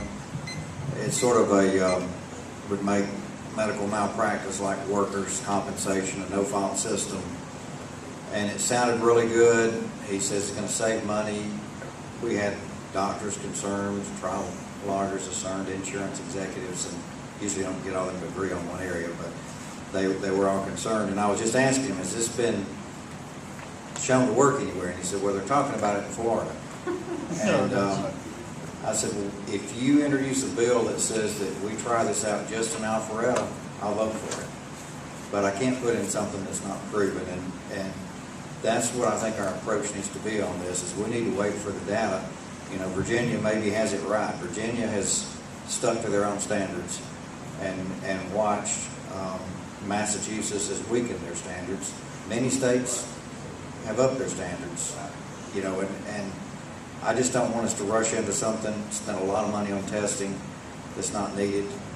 But let's not forget, we need to support our teachers and with training, with the financial support they need, and we certainly need to support Dr. Barge, Dr. Buck, and his group down there, who have done an incredible job of improving Georgia with less money. And we all need to watch this closely. We all need to work together. Thank you.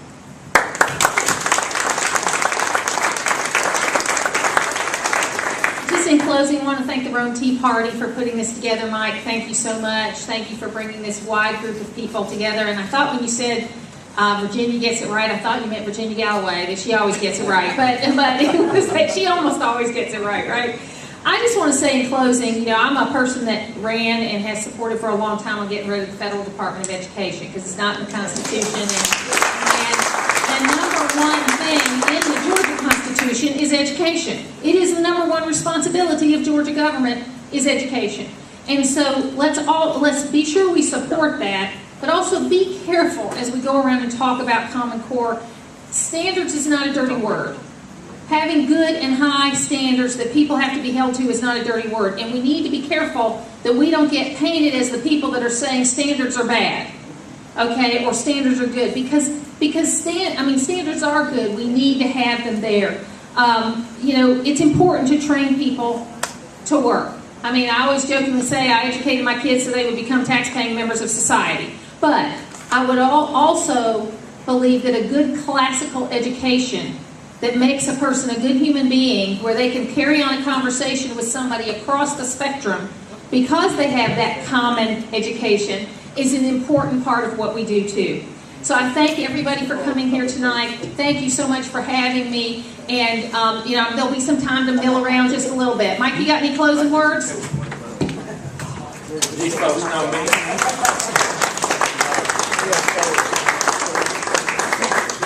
Let me just say, I mean, I heard here, particularly at the end, an awful lot of eloquence. I heard an awful lot of eloquence here at the end. And I'm a pretty simple guy, so I just took a few notes of what I learned here today. And let me share it with you. I learned that the federal government is involved in Common Core standards. Now, I knew that that was unconstitutional. I learned that we don't know what the results of Common Core standards are. I learned that Georgia's standards are equal to, at least, Common Core standards. I learned that we got $400 million, but it's going to cost us a lot more than that. Therefore, very simple to me, We need to remove ourselves from Common Core and return to the state and local control. So I told you I was simple about it, but that's it. Thank you so much for being here. You've been great. And thank these great participants. Martha, once again, thank you so much.